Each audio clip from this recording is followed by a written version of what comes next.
ପିଲାମାନେ ଆଜି ଆମେ ତୁମ ଶ୍ରେଣୀର ଭୌତିକ ବିଜ୍ଞାନ ବିଷୟରେ ରାସାୟନିକ ସଂକେତ କିପରି ଲେଖିବା ତାହା ଶିଖିବା। ଅର୍ଥାତ୍ ରାସାୟନିକ ସଂକେତ ଲେଖିବାର ପ୍ରଣାଳୀ ବିଷୟରେ ଜାଣିବା। ପ୍ରଥମେ ଜାଣିବା এই ରାସାୟନିକ ସଂକେତ କହିଲେ କଣ ବୁଝୁଛେ ଆମେ।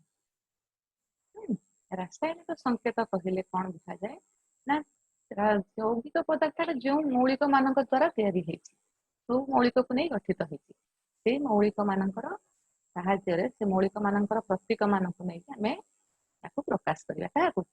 ଯୌଗିକ। ତେଣୁ ରାସାୟନିକ ପଦାର୍ଥ, ରାସାୟନିକ ଯୌଗିକ ଯେଉଁ ଅଛି ସେଇ ଯୌଗିକର ପ୍ରତୀକ ମୂଳକ ପ୍ରକାଶ, ପ୍ରତୀକ ମୂଳକ ଚିତ୍ରଣ। ଯେମିତି ଆମେ ଯୋଉ କହୁଛେ, ଧର ଜଳ କହୁଛେ, ଜଳ ଗୋଟେ ପଦାର୍ଥ ରାସାୟନିକ ଯୌଗିକ ଗୋଟେ। ଜଳର ରାସାୟନିକ ସଂକେତ କହିଲେ ଆମେ କଣ ବୁଝୁ ନା H2O। ଅର୍ଥାତ୍ ଏଥିରେ ଅଛି ଆମର କଣ ନା ଏଠି ଉଦ୍ଜାନ ଅଛି ଆଉ ଅମ୍ଳଜାନ ଅଛି। ଏ ଦୁଇଟା ହଉଛି ତାର ପ୍ରତୀକ। ଆମେ ସେ ଯୋଉ ମୌଳିକ ପଦାର୍ଥରୁ ଗଠିତ ହେଇଛି ତାକୁ ନେଇକି ପ୍ରକାଶ କରିବା ଏଇ ଜଳ। କିନ୍ତୁ ଏଇ ଯୋଉ ଜଳ ଜାଗାରେ ଆମେ କାହିଁକି ଖାଲି ଧର ଯୋଉ ଉଦ୍ଜାନ ଅମ୍ଳଜାନ, ତ ତାହେଲେ ଖାଲି କାହିଁକି H2O ଲେଖିଲେ ନାହିଁ, ଆମେ କାହିଁକି H2O ଲେଖିଲେ? ସେଇଟା ଜାଣିବା ପାଇଁ ତାର ଯୋଉ ନିୟମ ଅଛି, କୋଉ ପ୍ରକାର ଆମେ ଲେଖିବା ତାକୁ ଆମେ ଆଜି ଏଇ କ୍ଲାସରେ ଶିଖିବା।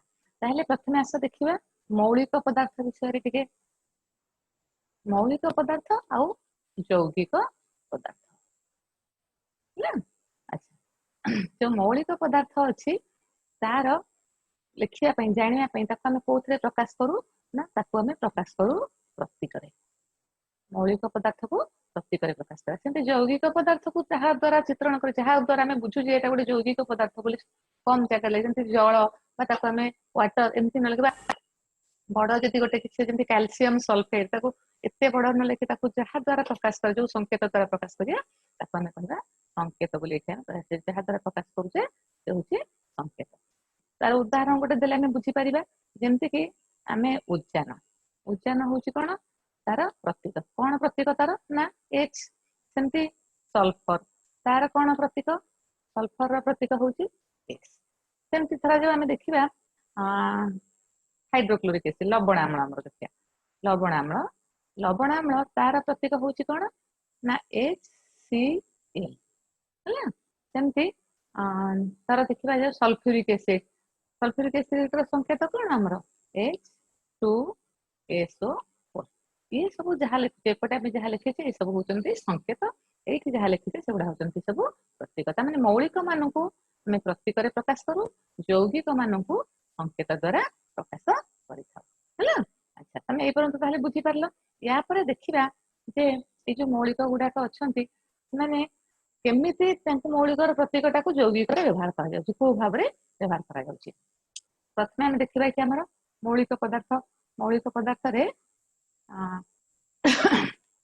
ଦେଖିବା ଗୋଟେ ମୌଳିକ ପଦାର୍ଥ ନେଇକି ତାହା କେମିତି ନେଉଛି ଉଦାହରଣ ଦେଇକି ତାକୁ ଆମେ ବୁଝିବା। ଆମେ ଜାଣିଛେ ମୌଳିକ ପଦାର୍ଥ ମାନେ କାହା ଦ୍ୱାରା ଗଠିତ? ମୌଳିକ ପଦାର୍ଥ ମାନେ ପରମାଣୁ ଦ୍ୱାରା ଗଠିତ। ଯୋଉ ଛୋଟ ଛୋଟ କ୍ଷୁଦ୍ର କଣିକା ଦ୍ୱାରା ଗଠିତ ହେଇଛି ତାକୁ ଆମେ କହୁ ପରମାଣୁ ଦ୍ୱାରା, ପରମାଣୁ ବୋଲି କହୁ। ତେଣୁ ପ୍ରତ୍ୟେକ ମୌଳିକ ପଦାର୍ଥ ପରମାଣୁ ଦ୍ୱାରା ଗଠିତ। ଆମେ କୌଣସି ମୌଳିକ ପଦାର୍ଥ ଯେତେବେଳେ ପ୍ରତୀକ କଥା କହୁ ସେତେବେଳେ କଣ ହୁଏ ନା ସେଇ ମୌଳିକ ଯୋଉ ପରମାଣୁ ଦ୍ୱାରା ଗଠିତ ହେଇଛି ସେଇ ପରମାଣୁଟାକୁ ବୁଝେଇ ଥାଏ ହେଲା। ଆଚ୍ଛା, ତାପରେ ଆମେ ଦେଖିବା ଯେ ସେଇ ଯୋଉ ପ୍ରତୀକ ଗୁଡାକ ଅଛି ବ୍ୟବହାର ହଉଛି, ସେ ପ୍ରତୀକ ଗୁଡାକୁ ଆମେ କେମିତି ସଂକେତ ଭାବରେ ବ୍ୟବହାର କରୁଛେ, କେମିତି ଆମେ ବ୍ୟବହାର କରୁଛେ। ଯେହେତୁ ପ୍ରତ୍ୟେକ ମୌଳିକ ପଦାର୍ଥ ଗୋଟେ ଗୋଟେ ପରମାଣୁ ଦ୍ୱାରା ଗଠିତ, ଏକା ପ୍ରକାର ପରମାଣୁ ଦ୍ୱାରା ଗଠିତ, ତେଣୁ ଆମେ ଯେତେବେଳେ ସଂକେତ ଲେଖିବା ଯୌଗିକ ପଦାର୍ଥ ପ୍ରଥମେ ଜାଣିବା ସେ କେଉଁ ସବୁ ମୌଳିକ ବା ଅର୍ଥାତ୍ କେଉଁ ସବୁ ପରମାଣୁକୁ ନେଇକି ଗଠିତ ହେଇଛି ତା ଆମକୁ ଜାଣିବାକୁ ପଡିବ।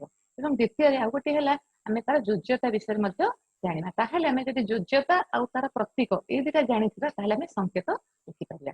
ତାହେଲେ ପ୍ରଥମେ ଦେଖିବା ଏବେ ଯୋଜ୍ୟତା କଣ ବୋଲି ତମର ମନରେ ଆସୁଥିବ ଯେ ଯୋଜ୍ୟତାଟା କଣ ଆଉ ତାକୁ କେମିତି ବ୍ୟବହାର କରାଯାଏ ସଂକେତ ଲେଖିବାରେ।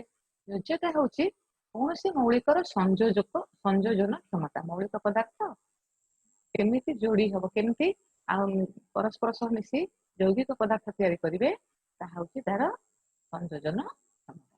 ମୌଳିକ ପଦାର୍ଥର ସଂଯୋଜନ କ୍ଷମତା ହେଲା। ଆଚ୍ଛା, ଏଇ ସଂଯୋଜନ କ୍ଷମତା କେତେ କୌଣସି ମୌଳିକ ପଦାର୍ଥ କେମିତି ନିର୍ଣ୍ଣୟ କରାଯିବ? ପ୍ରଥମେ କଣ ହଉଥିଲା ନା ଉଦ୍ଜାନର ସେତିକି ଯୋଜ୍ୟତା ଉଦ୍ଯାନକୁ ଆଖି ଆଗରେ ରଖି ଉଦ୍ଯାନକୁ ଦୃଷ୍ଟିରେ ରଖି ଆମର କଣ ହଉଥିଲା ନା ପ୍ରଥମେ ମୌଳିକ ପଦାର୍ଥର ଯୋଜ୍ୟତା ଗୁଡାକୁ ନିର୍ଣ୍ଣୟ କରାହଉଥିଲା। ଉଦାହରଣ ଦେଲେ ଗୋଟେ ବୁଝିପାରିବା, ଧରାଯାଉ ଲବଣାମ୍ଳକୁ ଆମେ କଣ କହୁ ନା ହାଇଡ୍ରୋକ୍ଲୋରିକ ଏସିଡ ବୋଲି କହୁ, HCl ବୋଲି କହୁ। ଏଠି ଗୋଟିଏ ଉଦ୍ଯାନ ସାଙ୍ଗରେ ଗୋଟିଏ ଅମ୍ଳଜାନ ମିଶିଛି, ଗୋଟିଏ ଉଦ୍ଯାନ ସାଙ୍ଗରେ ଗୋଟିଏ ଅମ୍ଳଜାନ ମିଶିକି ଯୌଗିକ ପଦାର୍ଥ ତିଆରି କରୁଛନ୍ତି।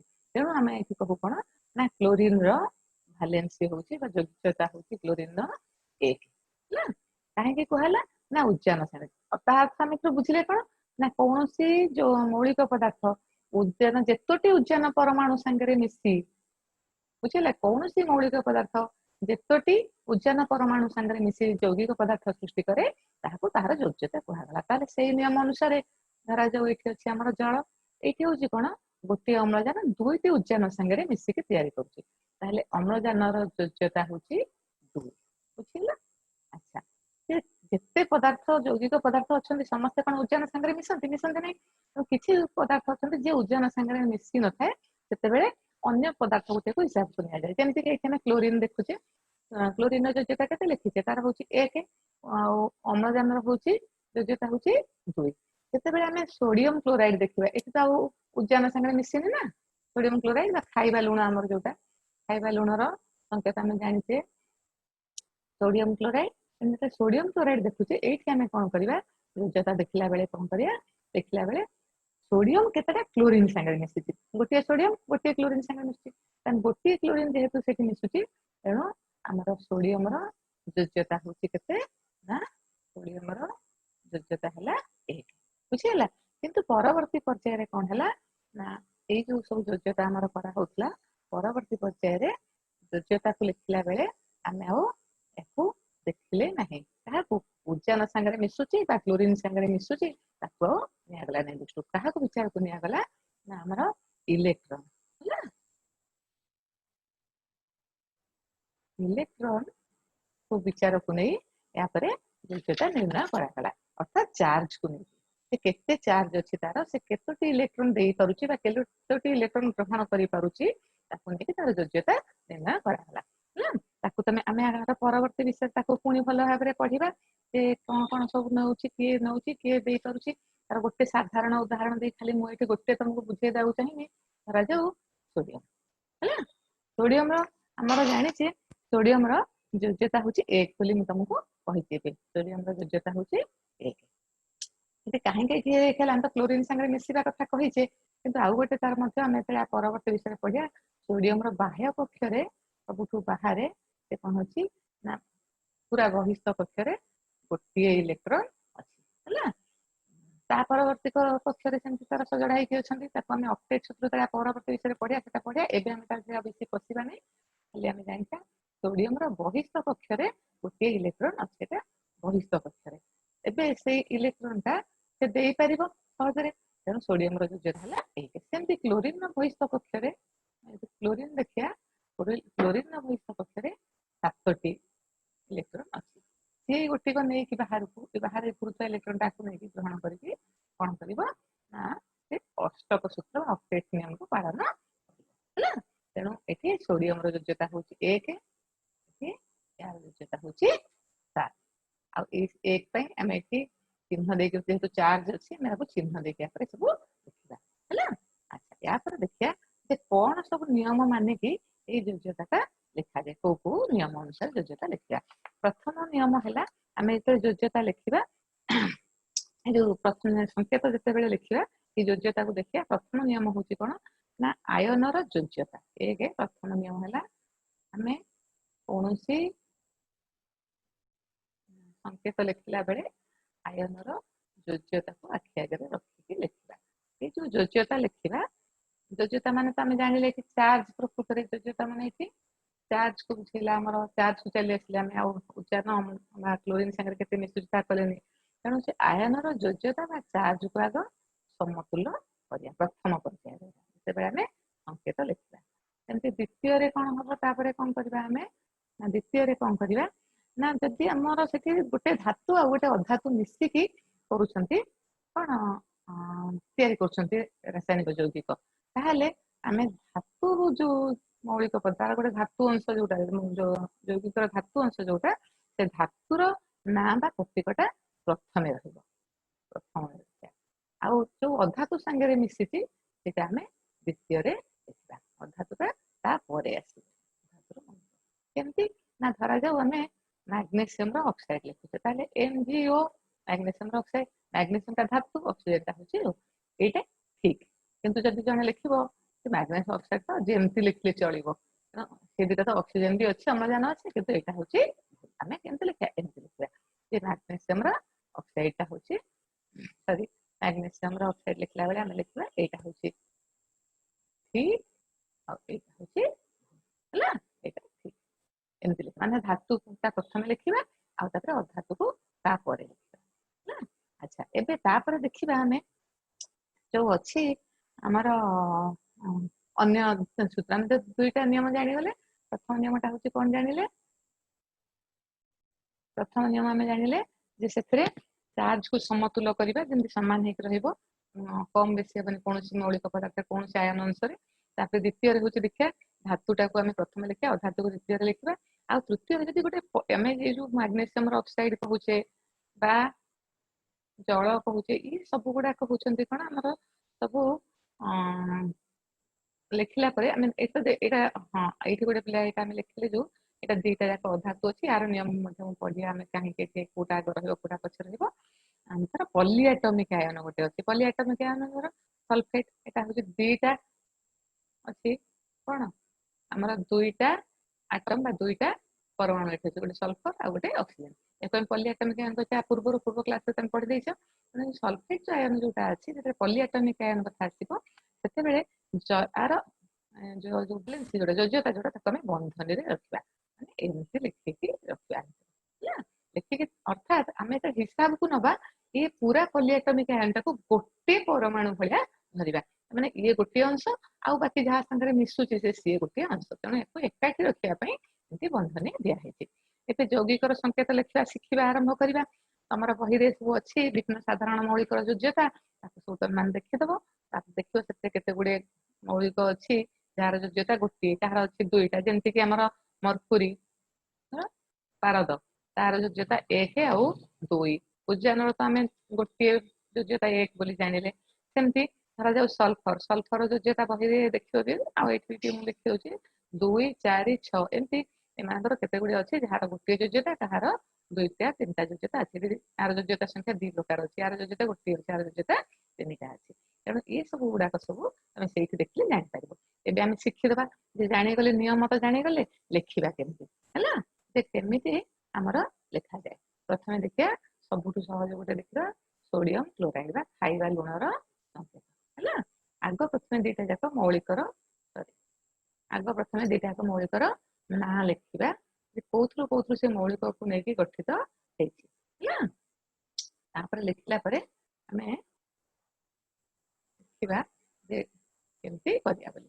प्रथमे नबा हमर गोटे सोडियम क्लोराइड मो खाइबा लुण कहिछि तेनु सोडियम से कहा संगे मिसिबो ना क्लोरीन संगे मिसिबो ना क्लोरीन संगे मिसले कोन होबा हमर सोडियम क्लोराइड हबो हला अच्छा दीटा हम लिखि देले प्रथमे एटा हला प्रथम पर्याय रे हम तार संकेत दीटा को लिखिबा द्वितीय रे कोन करिया तार योज्यता को लिखिया योज्यता को तार तळे लिखिबा जेमति कि सोडियम रो योज्यता होची 1 तेणु 1 को तार तळे लिखिबा क्लोरीन रो योज्यता 1 तार तळे लिखिबा तृतीय पर्याय रे कोन करिबा ता हम कोन करिया तांको भितर अदल बदल करिया अर्थात सोडियम रो योज्यताटा क्लोरीन पाखु को नबा आ क्लोरीन रो योज्यताटा सोडियम ताहले हेले कोन हे जिवो ना सोडियम रो योज्यता हे गला 1 क्लोरीन भी हला 1 जेहेतु दुईटा जाक समान योज्यता अछि ताले आपण समान भाव ठीक भाव सजाड़ी के लिखले लिखिबा कना तब तो समान हे गला सोडियम क्लोराइड एमती हला आ गोटे उदाहरण दबा जे कैल्शियम क्लोराइड कैल्शियम रो तार संकेत हम लिखिया केमती ना कैल्शियम आ क्लोरीन को नेकी गठित होइछि कैल्शियम रो योज्यता प्रथम पर्याय एटा हला एटा प्रथम पर्याय द्वितीय पर्याय होछि कोन ना कैल्शियम रो केते होछि योज्यता कैल्शियम रो योज्यता होछि हमर कैल्शियम रो योज्यता होछि 2 ସେମିତି କ୍ଲୋରିନ ଯୋଜ୍ୟତା ହଉଛି 1 ଦିଟା ଆଗ ଲେଖିଦେଲେ। ତୃତୀୟ ପର୍ଯ୍ୟାୟରେ କଣ ନା ୟାକୁ ଅଦଳ ବଦଳ କରିକି ଲେଖିବା। ତାହେଲେ କ୍ୟାଲସିୟମ ପାଖରେ କଣ ଲେଖିବା ନା କ୍ୟାଲସିୟମ ପାଖରେ 1 ଲେଖିବା, କ୍ଲୋରିନ ପାଖରେ 2 ଲେଖିବା। ଆଉ ଆକୁ ସଜାଡି ଲେଖିଲେ 1 କାହିଁକି ଲେଖିବା, ଇଏ ଦୁଇଟାକୁ ଆମେ ସମତୁଲ କରିଦେଲେ ଲେଖିବା ସରି କ୍ୟାଲସିୟମ କ୍ଲୋରାଇଡ ହେଲା। ଆଚ୍ଛା, ଏବେ ଆହୁରି ଗୋଟେ ଉଦାହରଣ ମଧ୍ୟ ଦେଇକି ଆମେ ବୁଝିପାରିବା ଯେ କଣ ସବୁ ତାପରେ ହେଇପାରିବ। ଏହାପରେ ଦେଖିବା ଆଉ ଗୋଟେ ଯେମିତି ଗୋଟେ ଦେଖିବା ସୋଡିୟମ ସଲଫେଟ ହେଲା। ସୋଡିୟମ ମୁଁ କହିଥିଲି ଗୋଟେ ପଲିଆଟମିକ ଆୟନ କଥା। ଏଠି ଦେଖ ସୋଡିୟମ ଗୋଟିଏ ପାର୍ଟ ଆଉ ସଲଫେଟ ଗୋଟିଏ ପାର୍ଟ, ଇଏ ପୁରା ଆୟନଟା ଗୋଟେ ଅଂଶ ହେଲା। ତା ଭିତରେ ଏଇ ଯୋଉ ସଲଫେଟଟା ରହିଛି ଆର ଯୋଉ ଭାଲେନ୍ସି ଯାହା ଆମେ ତ ଭାଲେନ୍ସି ଯାହା ଚାର୍ଜ ସେ ମଧ୍ୟ ଜାଣିଛେ ଯେ ଭାଲେନ୍ସି ବଦଳରେ ଏବେ ଆମେ ଚାର୍ଜ ଦ୍ୱାରା ସମତୁଲ କରୁଛେ। ତେଣୁ ସୋଡିୟମ ଆଉ ଏହାର ହଉଛି 2। ସୋଡିୟମର ଯୋଜ୍ୟତା ବା ଚାର୍ଜ ହଉଛି 1 ଆଉ ସଲଫେଟ ହଉଛି 2। ଏଇଟା ପରେ ବଡ କ୍ଲାସରେ ତମେ ଜାଣିବ ଏଇ ଚାର୍ଜଟା ହଉଛି ପ୍ଲସ ଆଉ ଏଇ ଚାର୍ଜଟା ହଉଛି ଆର ମାଇନସ। ଆଚ୍ଛା, ଏବେ ଯେତେବେଳେ ସମତୁଲ ପରେ ଦ୍ୱିତୀୟ ପର୍ଯ୍ୟାୟରେ ମୁଁ କଣ କହିଛି ନା ଏଇଟା ଚାର୍ଜ ୟା ପାଖକୁ ଯିବ ଆଉ ଏଇଟା ୟା ପାଖକୁ ଯିବ, ସୋଡିୟମ ପାଖକୁ ଯିବ, ଏ ସଲଫେଟ ପାଖକୁ ଯିବ। ତାହେଲେ ହେଲେ ସୋଡିୟମ ପାଖରେ ଏବେ ଆମେ କଣ ଲେଖିବା, ସୋଡିୟମ ପାଖରେ 2 ଲେଖିବା, ସଲଫେଟ ପାଖରେ 1 ଲେଖିବା। ଆଉ ଲେଖିବାନି, ଆମେ ତ ଜାଣିଛେ 1 ନ ଲେଖି ରଖିଦେଲେ ବି ହବ। ତେଣୁ ଏଇଟା ହେଲା ଆମର ସୋଡିୟମ ସଲଫେଟ।